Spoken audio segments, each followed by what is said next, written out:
Dr. Winfred from Kenyatta University. Dr. Winfred, welcome to our show. Thank you so much, Karambi. Yeah. Yeah. So tell us more about nutrition and just nutrition. Just nutrition. Yes.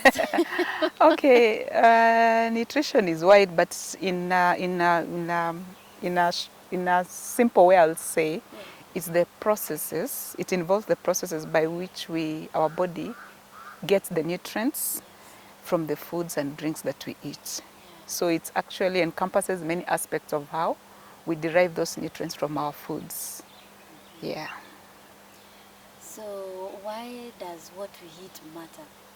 Why does what we eat matter? It matters because your body requires different nutrients in different proportions for it to maintain what we call a healthy balance, a health balance that allows your body to operate at a healthy level. So what we eat, if we eat it either in excess or in a deficit, it will affect the processes or the functions for which that nutrient is made. So what we eat matters, how we eat it matters, when we eat it matters. Yes. Why does when count? Like what time? When different timings require different intervention. Like for example, if I'm a child, there are there's a quantities I can eat of certain things. If I'm an elderly, or if I'm sick, or if I'm pregnant, or if I'm breastfeeding, there are different ways we adjust the dietary to meet the needs that arise with the different stages of life, or physiological aspects, or even health aspects. So that's where the when comes in. When and how, yeah. It does not come at the morning, afternoon, or evening? Yes, it does come in the morning, in the afternoon, depending again on when we are dealing with the dietary pattern, there are different ways of distributing your nutrients through the day, yeah. So we emphasize on, maximizing on your nutrients intake in the mornings when your body is really active and it needs them, and putting it low towards the evenings. Yeah, yeah. So you've said that we take, it depends, and your nutrients have to be low at the evening. So what do you take in the morning? Not low, not really low. We're saying there's what in nutrition we have what we call your daily requirements, yeah, your nutrient requirements. So when you are taking your nutrients for the day, like let's say you have your requirements is maybe 2,000 kilocalories per day. So you should not wait till evening to pack up with your 2,000 kilocalories. So at least 3/4 of it should have been done when you're most active. Yeah. So whatever little is left is what you should be doing when you're going to, rest or, for bed. So that when the nutrients are utilized as, energy is required, when you're active, when you're in the busy schedules or whatever you're doing. So you utilize your nutrients, especially your energy, early morning or early part of the day.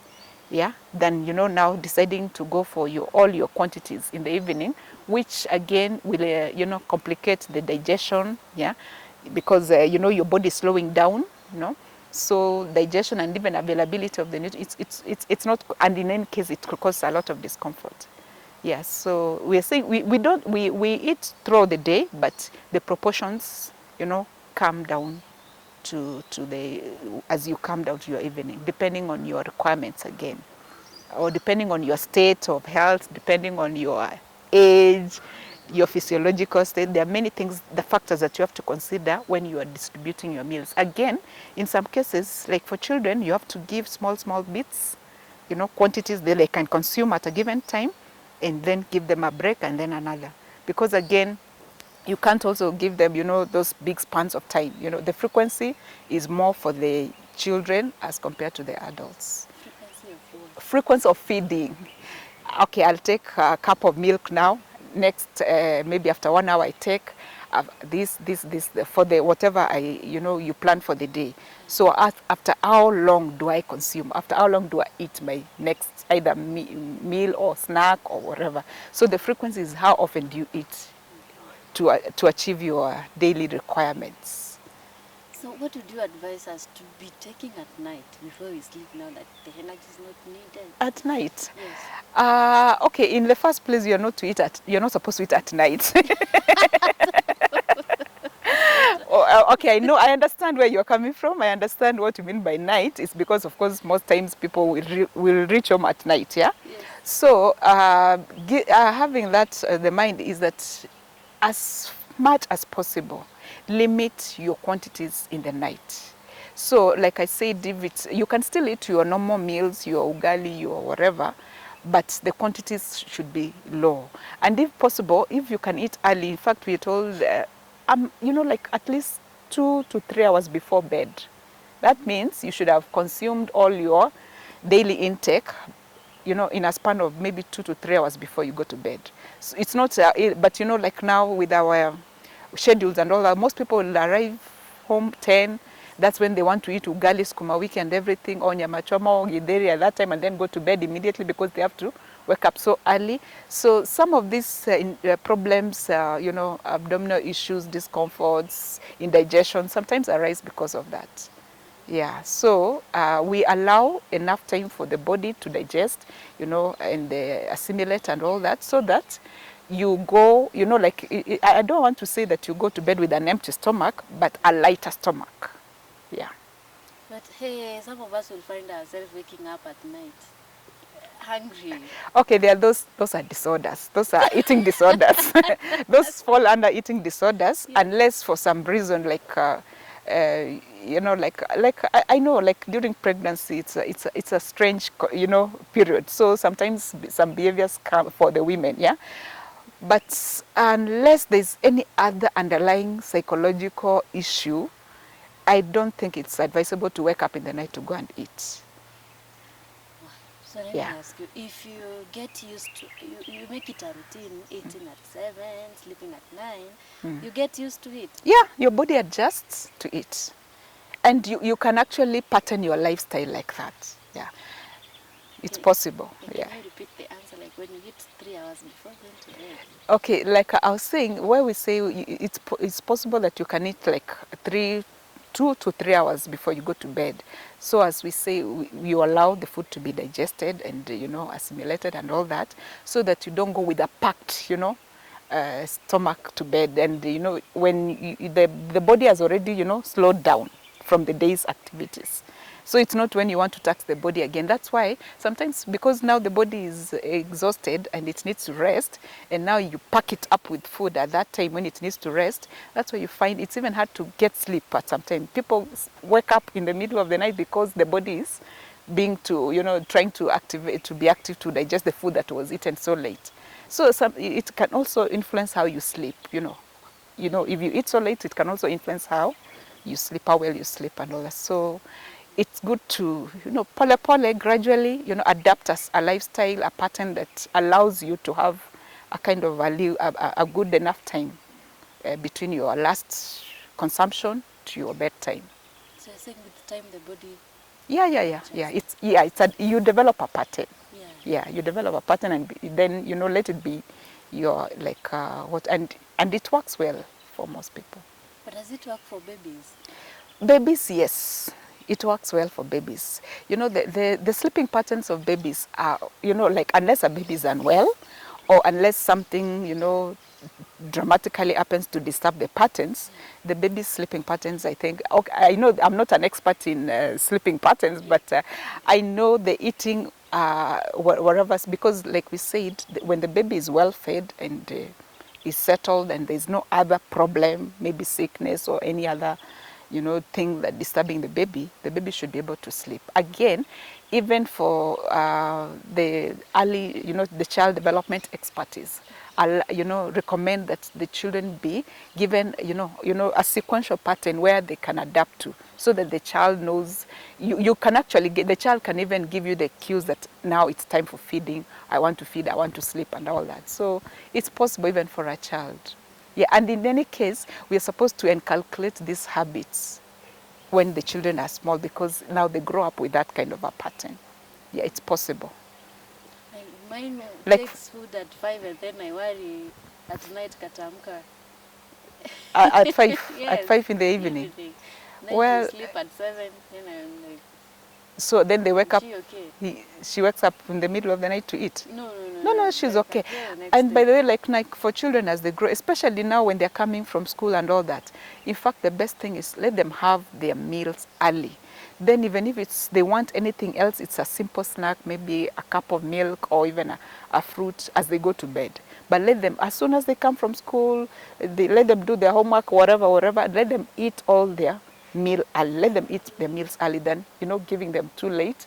Again, like we say, the sequences of the body adapting to resting and all that is good. So when they come, don't give them tea and bread. Let them eat a wholesome meal. Let them eat a snack, maybe like a cup of milk or like a fruit towards as they go to bed or anything like that. Yeah. Wow, that was very nice. Yeah. Yeah. Now let's talk about balanced diet. What do you Oh tell us God, more about? balanced diet. Okay, okay. I know that is the concept of balanced diet has been has come quite far. But from the nutrition point of view, we want to talk about appropriate diets. Yeah, a balance, that time, we would be told when we were being told a balanced diet, we are told it's carbohydrate, proteins, and fat. But your food, your nutrients is not just those three. Those are major macronutrients because they carry most of the processes or like the energy, the carbohydrates, and the fat. Yeah, that I understand where we're coming from. But I mean, it's more appropriate as nutritionists to say appropriate nutrition, appropriate diet. Appropriate now will mean what is it that you require for you to live a normal healthy life, thrive with, in a healthy way. Yeah. So balance will mean that you're taking your nutrients in the right amounts, in the right proportions, and in the right time. Yeah, even in the right time. Time means both in terms of the dietary pattern and also, sequential physiological stages of our life. Yeah. So you said, how do you call it as a nutrition? Appropriate diet. Appropriate means, like I said, what is appropriate? Because I can say balance. I have a plate of ugali, maybe meats or vegetables in skuma, whatever. Yeah. See, according to the old way we were doing it, it was called balance because it has the protein, it has the carbohydrate, it has the fat. But I might eat a lot of it. Yeah. So the balance of is that the fact it has all those three nutrients in terms of the macronutrients does not mean that what if I eat so much of whatever is there is appropriate for me. I might overeat or undereat. Yeah. So from the nutrition point, we emphasize, we say it's how nutrition basically, we say that it's a concept of, it's a process of how we utilize our nutrients. Yeah. And our health comes from how, we eat. So we need to eat what we need. In a simple, if I may use that, we eat what we need. Yeah, we should eat what we need. So what we need may be in terms of certain proportion, certain variety of foods, different kinds of foods, in their amount. And why we go to the appropriate? It's because it's individual. Again, yes, we all need to take all the nutrients, but how much is appropriate for you? How much do you need? Your requirements may be different from mine. Yeah. Why? Because we are different ages, maybe we are different physiological states. Maybe if an adolescent today, if I'm dealing with an adolescent, the requirements of an adolescent girl is different from my requirements. The iron requirements are different for her. The protein requirements are different for her. So when I say yes, the plate has the protein, has the fat, has the carbohydrate, is not enough. What is enough for you? What is enough for me? Or what is appropriate for you or what's appropriate for me? So that's why we want to emphasize on appropriate diet. Yeah. So that because the balanced diet was limiting because it was not touching on how much of what of all that you need as nutrients. Yeah. Appropriate diet. Appropriate diets. Why do I feel nutritionists are trying to complicate this balanced diet thing? No, it's not a complication because Yeah. now we don't want to leave it at just balance because it's misleading. because as we have said, balance. What is balance? Now, the balance, we want to qualify that balance to what your requirements are, not just the types of, the number of nutrients that are in a plate. Yeah. But is that what you require? What do I require? I need my proteins in this amount. I need my energy from carbohydrates in this amount. I need my energy from fats in this amount. I need my iron in this amount. I need my vitamins in this amount, and all that. Yeah. So that affects on how much is going to be on that plate of each of my, food sources.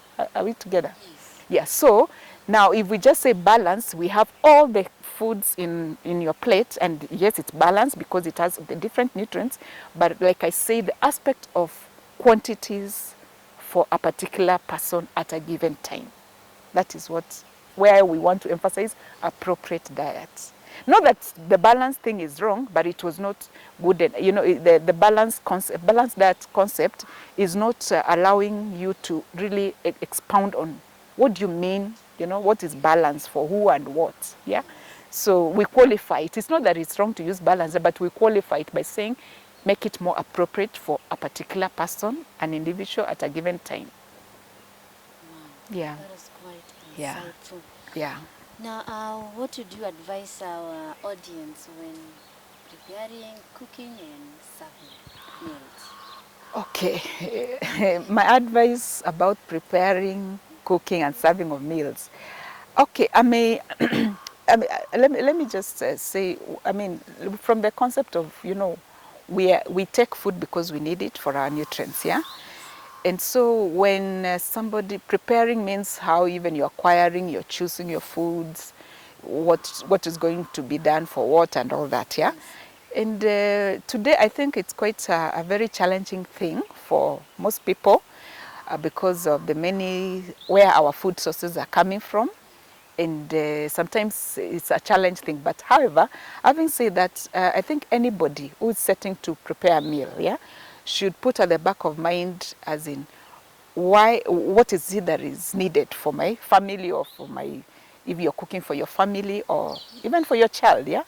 So the food selection past, as in what am I going to cook, begins with a critical thinking of what is really required, what do we need. Of course, there's the issue of availability, affordability, accessibility.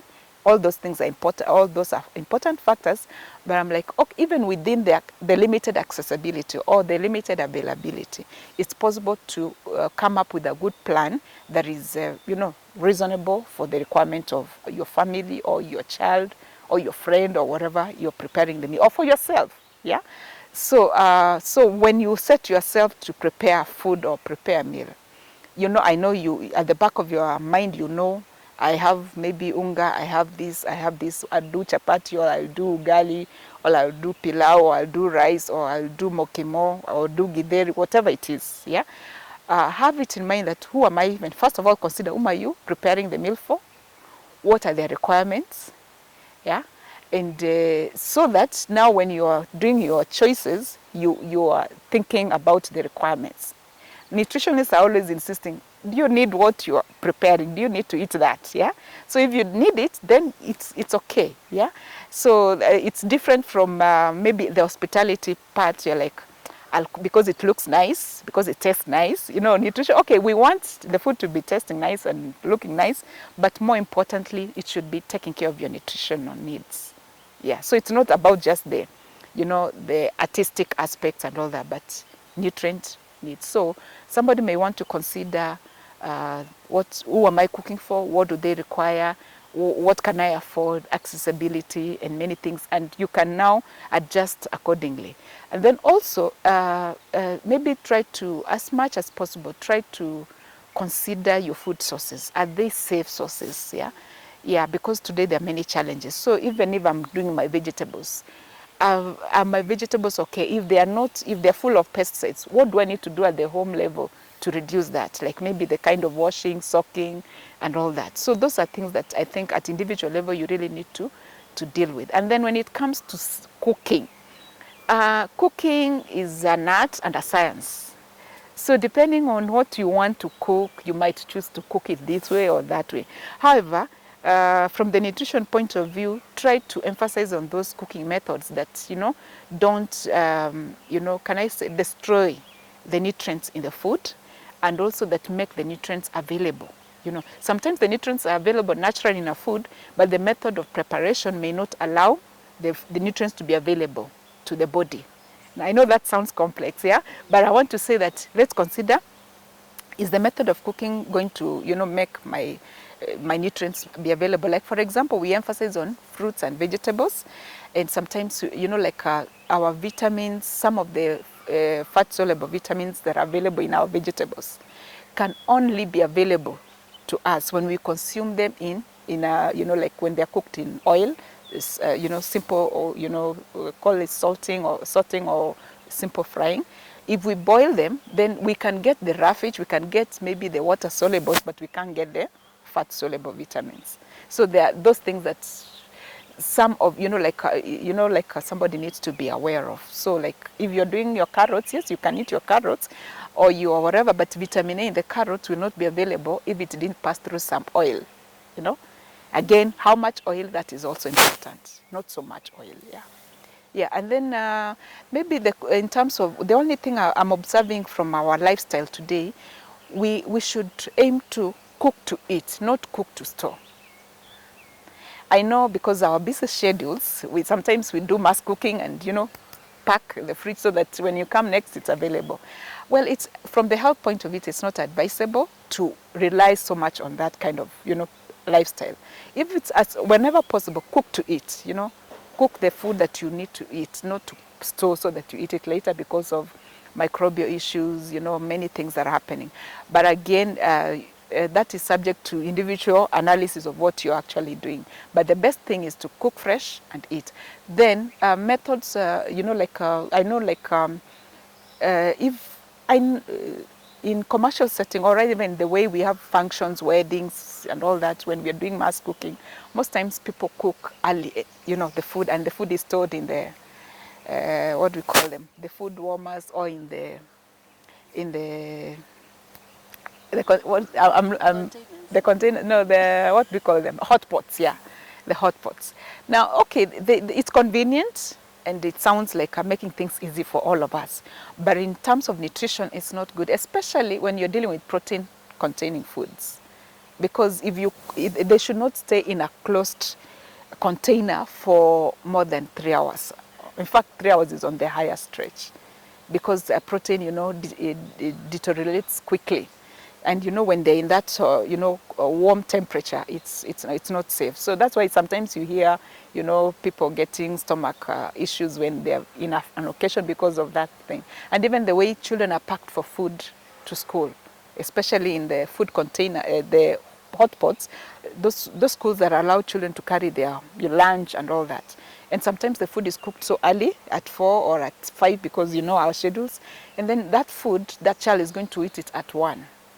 And some of that's where we're getting some of these health issues, digestive issues, GIT problems, and many other things. So I can't. It's wide. But I think let's aim at, consider safe sources, prepare it appropriately. Again, then cook to eat, not to store. And for different categories, choose methods that allow for you to take nutrients, appropriately, again, like I said, yeah. So let's go slow on deep fryings, yeah. Let's go low on deep fryings. Let's do a lot of, more steaming, steaming, or maybe stewing or boiling, where necessary, grilling, yeah. And because this kind of cookings, let's use fat or use less oil, and because again, deep frying has other issues. But I'm not saying you don't deep fry. Once in a while, it's okay, but let it not be your daily, method of cooking. So it's wide. Yeah. Now we are cooking. We've not gone to serving. Yeah, serving. Okay, I must say that okay, serving. It's again based on many things. I think after the food is prepared, it's expected that we eat. So it's a family setting, you know, serving. I'm not an expert in, you know, the artistics and all that, but I'm imagining you should just serve the food at the right time when it's still, you know, warm and all that, or if it's a cold drink or something, it's juice or whatever, but serve the food fresh. And proportions, now that's in serving way, that's where it comes to proportions. Like in a family settings, or even even at individual levels, if somebody has been advised by a nutritionist or a dietitians, quantities, stick to your quantities, yeah? And this is because, again, when you're eating in a group, still at individual levels, stick to what is appropriate for you. Now, because we are in a birthday or a wedding and everybody's taking 3 drumsticks, don't take 3 drums. Just take one and it's enough for you. Or if, you know, you can see somebody else serving 2 serving spoons of, you know, mokimo or rice, stick to what is your quantity. Yeah. So serving, for me as a nutritionist, you know, for an hospitality person will want to bring in the artistics, and they are beautiful and they're nice, you know, put the... Oh, sorry. Okay, sorry. So, like for somebody who's coming from the hospitality industry, I like the approach also because they want to deal with, you know, the ambience, you know, how the food looks, the plate type, and you know, where the spoon is, where the knife is, and all those things are detailed because they're fun and it's, you know, it makes the mealtime enjoyable. But nutritions will look at it. What am I eating? How much am I eating? You know, how am I eating it? You know, and all that. But service of food is, you know, you can approach it from different. But again, aim at your portions. Yeah, aim at your portions, and then sometimes it's good to you know, like if it's in a family setting, you all serve your quantities and then of course eat together. But again, the problem about that eating time, some people develop kind of an association, close association with food. That is an eating disorder because somebody will serve and, you know, go to somewhere alone, you know, especially when you're dealing with teenagers. Discourage that kind of a thing because it can actually make them, you know, develop an eating disorder of, you know, seclusion and, you know, eating so much, making food their companion than just a need, you know. So then now slowly you'll find somebody, you know, when you make food your companion, it means, you know, you want food alongside your life throughout, yeah? So I think those are things that can be prevented. And even for children, again, serving food, it's a time that you can actually tell them you need this. Some children are very quick. And again, like I said, children are very quick to learn. And they're easy to adapt to health styles. A child, you know, once you're serving, you know, the children will tell you, I don't want vegetables. But, you know, the reasoning is that maybe they've been told that they're hard or something, or they're bitter or something. Some children have different things. But I think for them, I think it's the way you need you know, you explain to the children, you know, you need your carrots for your eyes. You need your tomatoes for your good skin. You need water. You need long hair if it's a girl. You need strong teeth. You need your milk. So then, you know, that way they appreciate that what they're getting in their plate is what they need. So inculcate habits that will enhance, you know, good nutrition for the children when they're young, if it's a family setting, and if it's at different levels. And also, I think at the end of the day, a nutritionist, in terms of serving, will insist on eat what you need. Yeah. What is in your plate? Is your plate carrying what you need? Yes. Is it carrying more than what you need? Remove. If it's carrying less than what you need, add, or something like that. That's the approach of a nutritionist versus the approach of and, you know, like I call it, is it a chef or a culinary person, art person? Yeah, yeah. No, Yes. there is a question. So, if my mouth needs like 7 drumsticks, you said I serve 4 times. Is it okay? If your mouth reads, 7 drumsticks. there's no way it can read 7 drumsticks. Even if you are such an active person, there's no way. That's your own imposed. From the nutrition point of view, actually, I don't think anybody requires more than 2 drumsticks in terms of portion for a meal, as you know. Yeah, unless you are spreading your drumsticks for 2 days. Yeah. But Yeah. now, Yeah. is there a difference between men, what they need, and women? Yeah, that's okay. Nutrition. That's why when I was talking to you about appropriate diet, is because each one of us, whether by sex, by age, or by physiological states, or by health states, or whichever other, your requirements are different. So requirements for men are different from women at different age. Okay, in the early stages, sometimes some nutrients are the same, but at the time the children come to adolescence and puberty, slight variations, then now everybody takes their parts. Okay, the variations are not so wide apart, but in some nutrients, yes, they are. Like for iron requirements, the women may require slightly more than, the girl may require more than the boy, and all that for reasons, because of physiological changes and needs. And then now the other factors other than, there is the height, the body structure, height, there is we normally use what we call a BMI, where we take the height and weight of a person. So that may be slightly, there are those inherent or characteristics, physiological, anthropometrical, and many things that will determine what one requires at any given time. Yes, there's variation in terms of men and women. Yes, yeah.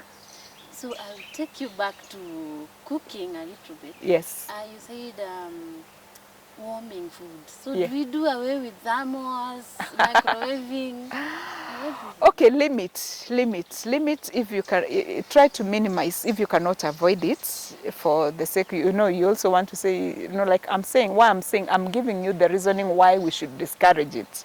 This is because of, first of all, the foods, when they are packed up, and especially if they contain nutrients like proteins, they deteriorate over a short period of time because of the high temperature. And of course now, if there is any other, whatever, they get spoiled quickly, if I may use that word. So it's not advisable. Yes, the thermos for, like I really feel, scared, or is it scared? Or it's a challenge when I see a child carrying um, uh, a flask of food to school, because I know the food was cooked at 7 latest, or in fact 4, because in Nairobi life or wherever. Then the food is going to be eaten at 1, and it has been stayed all along.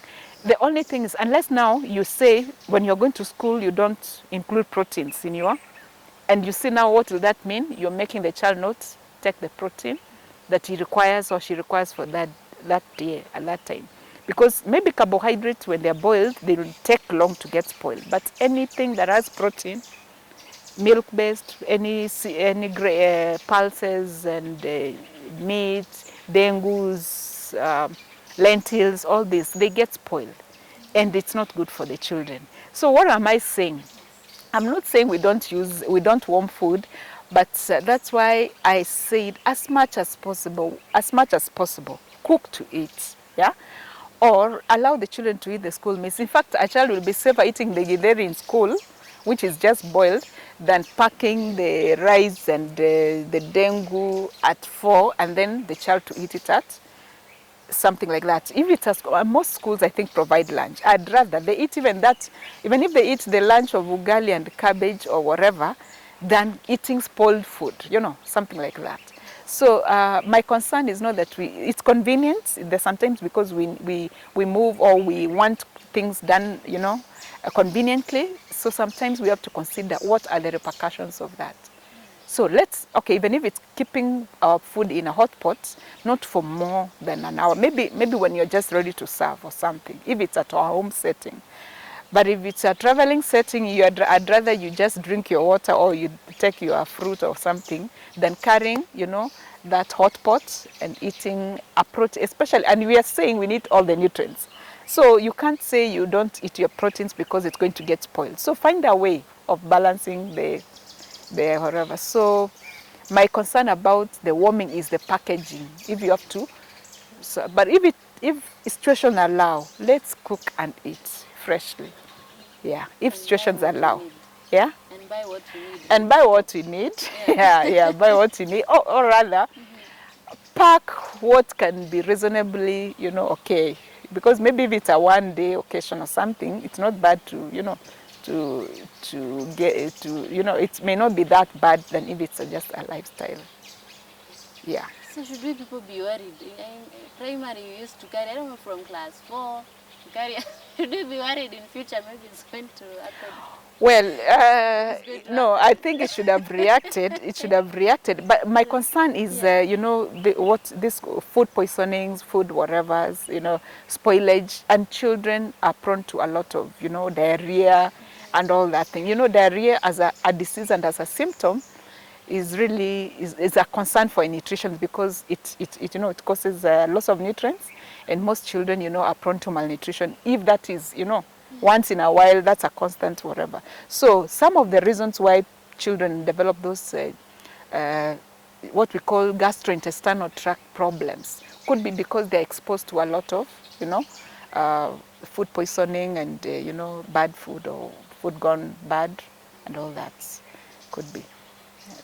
Are there eating disorders? Eating disorders, yes, yes, they are eating disorders. And, Yes, they are. yeah, But how do we manage them?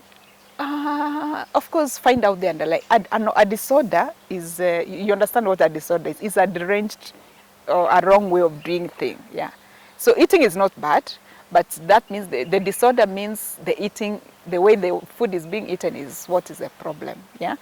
So most eating disorders, the common ones we know really are high, you know, are more prevalent, develop maybe towards you know, adolescence or puberty, and this is because they, you know, there are different changing you know, experiences that children, you know, develop during this time as they transit to adulthood. So we've seen, okay, some of the eating disorders like what we call anorexia, bulimia, and there are many others, but those are the common ones, yeah, whereby the children thinking or perception of their themselves is not, you know, like they don't feel good about themselves. So sometimes they think the way they eat is what is making them look the way they are. And because they have not appreciated and, you know, for some reason, whatever has caused that. So they may develop certain kinds of things, like for mostly maybe looking for a particular body image, you know, thinking, okay, if I'm a man, if I'm a boy, I should be having that, you know, or if I'm a girl, I should be slim, you know. Those are the things they look at, you know, when they're trying, you know, they're looking for the identity. And if they're not well guided, they may adapt an identity that they feel they are not a match, you know. And sometimes you know, food becomes a basis of how they adjust to whatever they're looking. So they need a lot of support in, you know, first of all, accepting themselves and finding what is necessary for them, you know, so that it requires support from maybe a psychologist or whatever, what we call them, you know, life coaches to help them appreciate themselves. So That is it from us today. We've learned how we take what we need, how we buy what you need. And being your host, Justina Kadambi. See you next time.